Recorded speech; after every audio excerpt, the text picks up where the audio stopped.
Bienvenue pour ce temps de prière et de méditation.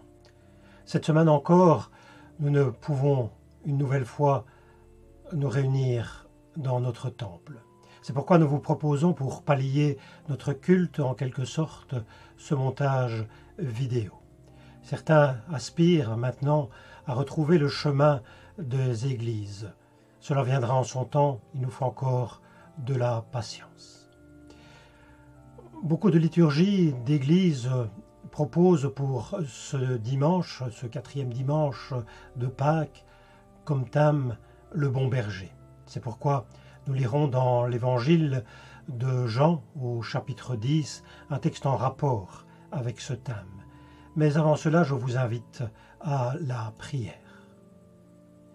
Oui, malgré les circonstances, nous croyons que Dieu est présent à nos côtés. C'est pourquoi nous l'invoquons dans notre cœur en reprenant ces paroles du psaume 48. Ô Dieu, j'élève mon âme à toi. Mon Dieu, je mets ma confiance en toi. Amen. Pour entrer dans notre thème, nous voulons prier le psaume 23, psaume bien connu dans nos églises. Il nous parle de Dieu comme étant notre bon berger. Je prendrai une version un peu différente de ce psaume, la version que l'on trouve dans un commentaire de Beaucamp sur les psaumes.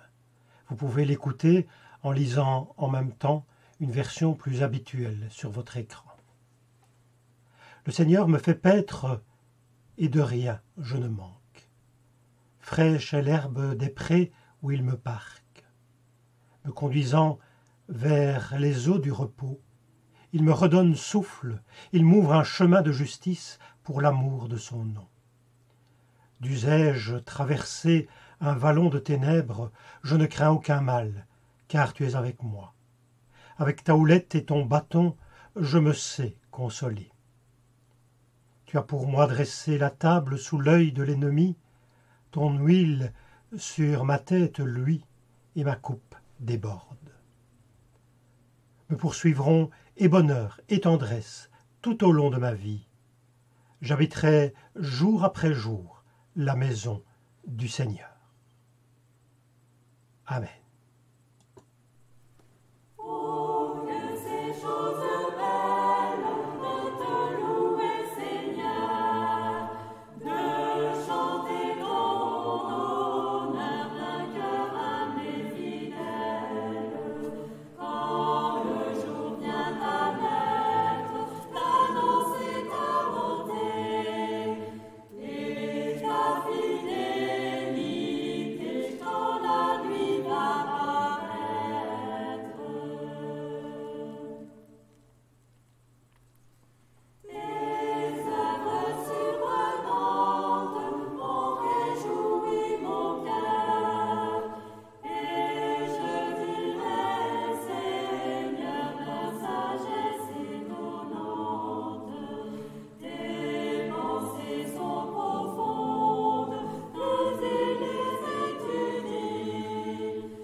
Nous lisons dans notre Bible l'évangile du jour, Jean, chapitre 10, les 10 premiers versets.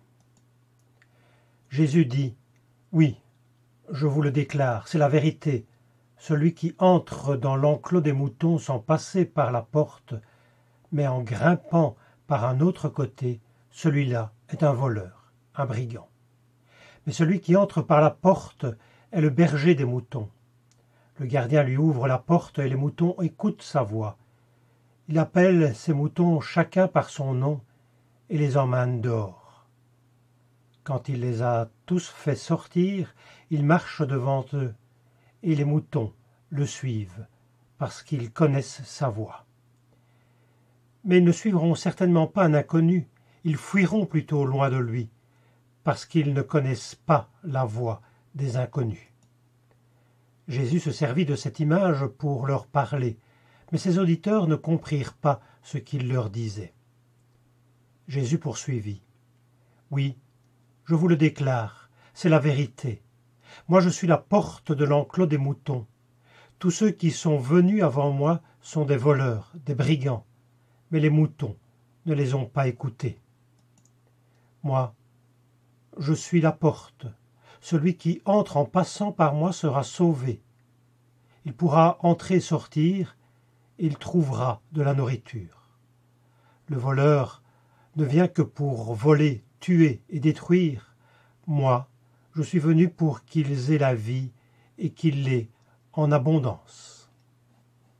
Évangile de Jean au chapitre 10, donc, nous lisons le discours de Jésus sur le bon berger, comme on a l'habitude de l'appeler. Nous en avons lu la première partie aujourd'hui.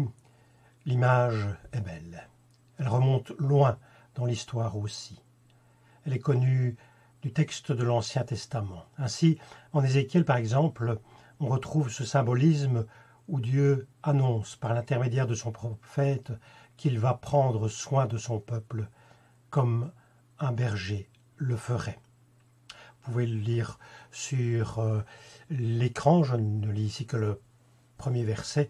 Oui, je le déclare, moi, le Seigneur Dieu, à partir de maintenant, je m'occuperai de mon troupeau et j'en prendrai soin moi-même. Dieu est perçu comme berger, comme bon berger qui prend soin de ses brebis, de son peuple ici, dans le texte d'Ésaïe. Le psaume 23, nous l'avons lu également, en est un autre exemple de ce symbolisme, exprimant une perception humaine du divin comme bon berger. Dans le Nouveau Testament aussi, ce thème est repris dans la prédication de Jésus. En Jean 10, il est clairement exprimé, mais ce n'est pas le seul texte. Toutefois, remarquons ici, dans le texte lu aujourd'hui, que dans le développement de ce thème chez Jésus, il se déclare d'abord la porte de la bergerie. Lorsqu'il donne à ses disciples l'explication de la parabole, il s'identifie à la porte d'abord. Une identification étonnante d'ailleurs. Moi je suis la porte. Celui qui entre en passant par moi sera sauvé. Il pourra entrer et sortir et il trouvera de la nourriture. Jésus s'identifie à la porte et il ajoute pour expliciter cette affirmation des mots comme entrer, sortir, trouver de la nourriture. Il parle aussi de salut. Entrer et sortir est une expression utilisée pour désigner le libre usage d'une demeure dans laquelle on entre et sort sans gêne, ce qui suppose qu'on est de la maison, qu'on y est chez soi. C'est ainsi que Godet explique cette expression dans son commentaire de l'évangile de Jean. Il poursuit par entrer, Jésus désigne ici la satisfaction du besoin de repos, la possession d'un asile sûr. Par sortir, la satisfaction du besoin de nourriture, la jouissance d'un riche pâturage. Ainsi, cette image me semble liée à une idée de la liberté de quelqu'un qui se place sous la protection de ce berger porte de la bergerie, lieu où tous les besoins essentiels sont remplis, la protection, la nourriture sont pourvus. On peut comprendre la prédication de Jésus comme, face aux menaces qui peuvent surgir dans le monde, Jésus se présente comme celui qui assure la sécurité, la nourriture essentielle et la liberté à ceux qui se mettent sous sa protection. Mais n'oublions pas que ce discours repris et retravaillé par l'auteur de l'Évangile était bien entendu propre à Jésus dans sa situation. C'était une situation de conflit d'idées et de pratiques religieuses entre d'une part ceux que l'Évangile présente comme référence religieuse de l'époque, les pharisiens, les sadducéens, et Jésus d'autre part. Jésus reprend une image symbolique sortie de textes anciens bien connus de ses auditeurs pour se l'approprier et faire entendre à ses auditeurs le message qu'il veut leur faire passer. Faites-moi confiance plutôt qu'à vos autorités religieuses. Jésus en appelle à lui faire confiance, mais en vue de quoi? Les versets 9 et 10 répondent à cette interrogation. Il y est question de salut, de recevoir de la nourriture et d'avoir la vie et la vie en abondance. Le discours me semble donc être le suivant, en simplifiant. Si vous me faites confiance, c'est Jésus qui parle, si vous me faites confiance, vous aurez tout cela, le salut, de la nourriture et la vie en abondance. Nous sommes bien entendu dans le symbole. Il serait long de les développer ici, mais je dirais ceci. Jésus vient proposer à ses contemporains, dans leur situation, une autre manière de penser et vivre la relation à Dieu. Il propose cela pour que chacun puisse trouver un salut, un sens à son existence, une nourriture, une philosophie de vie, des balises pour une route à suivre, l'évangile à mettre en action, une vie abondante, une vie pleine et bien remplie. Aujourd'hui, nous traversons cette crise sanitaire au niveau mondial, dont tout le monde est victime. D'autres difficultés nous attendent, ne nous leurrons pas. Mais on peut se demander, peut-on au final espérer un monde meilleur après que l'humanité ait surmonté tout ce qui l'attend? Nous avons pu entendre cette semaine les discours politiques à l'occasion du 1er mai de la fête du travail. Tous les partis s'expriment. Il y a dans leurs discours souvent à cette occasion des paroles sur du sens de l'existence. Ils expriment souvent un souhait de vie meilleure. C'est bien. N'oublions pas cependant que dans cette voie, l'Évangile propose aussi quelque chose. On pourra dire que la visée de l'Évangile est autre, d'ordre spirituel, de l'ordre de la relation divine.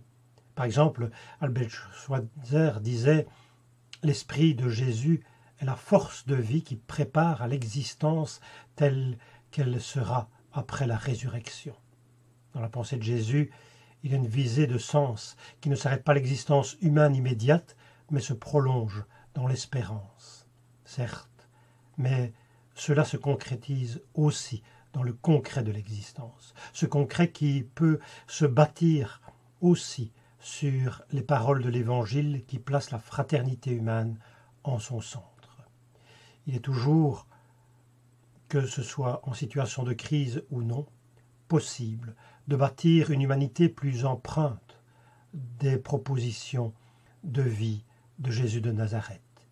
Il me revient souvent cette phrase, cette déclaration de Théodore Monod qui disait « Il n'y a pas tout dans l'Évangile, mais si l'on appliquait ou tentait d'appliquer l'idéal des béatitudes, tout le reste viendrait en même temps. » Bien entendu, seulement on n'a pas encore beaucoup essayé. À ma connaissance, tout au moins, des individus peut-être, des groupes, je n'en suis pas convaincu, des institutions encore moins. Puissions-nous trouver, dans notre situation de vie présente, pour espérer un avenir meilleur, pour aujourd'hui et pour demain, puissions-nous trouver la force de vivre notre temps dans l'envie d'évangile. Amen.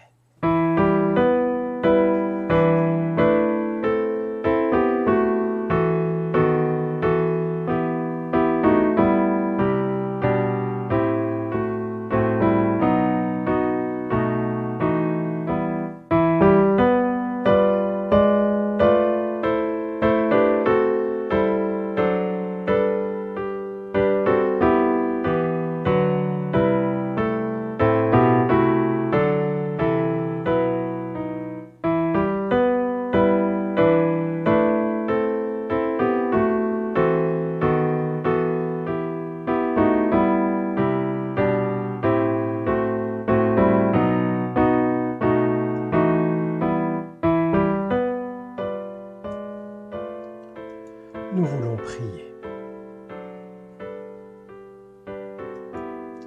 Seigneur notre Dieu, nos cœurs se tournent vers toi ce dimanche encore avec ce sentiment que nous traversons un temps particulier de notre histoire humaine. Pourtant, ce n'est pas la première fois que l'humanité est confrontée à une épidémie et à ses conséquences. Mais devant son ampleur et l'ampleur des mesures prises cette fois-ci, on se sent perplexe. Comment nous y retrouver toujours? C'est pourquoi nous nous tournons vers toi. Inspire-nous, par ton esprit, des routes vers une vie plus solidaire des autres, pour qu'ensemble nous puissions bâtir un monde meilleur. Seigneur notre Dieu, nos pensées se tournent vers toi ce dimanche aussi, avec ces idées qui viennent se bousculer dans notre tête. Comment vivre aujourd'hui et comment construire notre demain. Pourtant, ce n'est pas la première fois que l'humanité est confrontée à de grands bouleversements. Nous devons, dans l'avenir, aussi prévoir d'autres changements. Nous devrons faire face aussi à d'autres crises. Cette fois-ci, nous sommes placés devant tant de défis pour toutes les générations. Comment pouvoir réfléchir posément? C'est pourquoi nous nous tournons vers toi. Inspire-nous, par ton esprit, des routes pour construire un monde plus humain. Seigneur notre Dieu, nos âmes se tournent vers toi ce dimanche encore avec ce sentiment que nous traversons un temps pour lequel nous n'étions pas préparés dans notre être le plus profond. Pourtant, ce n'est pas la première fois que nous sommes bousculés dans nos sociétés tellement tournées vers le matériel qu'elles en oublient les questions de sens. Comment te retrouver, toi le divin? C'est pourquoi nous nous tournons vers toi. Inspire-nous, par ton esprit, des routes pour nous construire intérieurement avec un cœur et une intelligence revivifiés une fois encore. Amen.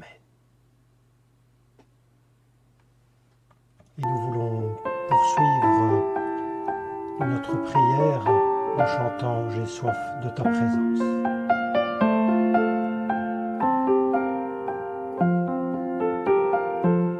J'ai soif de ta présence, divin chef de ma foi, dans ma faiblesse immense, que ferais-je sans toi? Chaque jour, à chaque heure, oh j'ai besoin de toi. Viens Jésus et demeure auprès de moi. Chaque jour, à chaque heure, oh j'ai besoin de toi. Viens Jésus et demeure auprès de moi.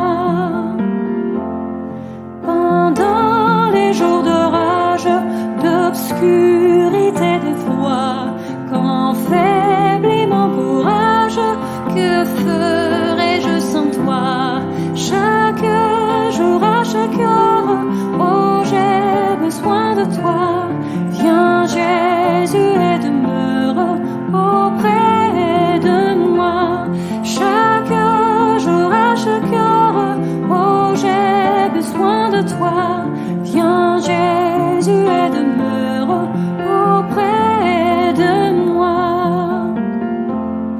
Oh Jésus, ta présence, c'est la vie et la paix dans la souffrance et la vie à jamais. Chaque jour, à chaque heure, oh j'ai besoin de toi. Viens Jésus et demeure auprès de moi. Chaque jour, à chaque heure, oh j'ai besoin de toi. Viens Jésus et demeure auprès de moi.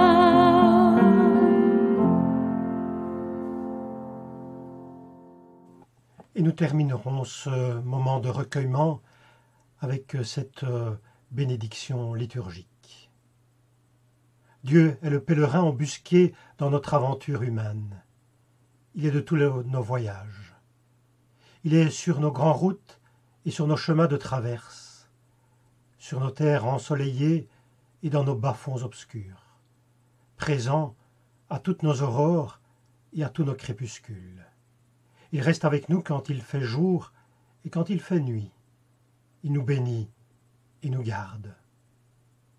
Il nous donne sa paix qui nous accompagnera tous les jours de notre vie. Amen.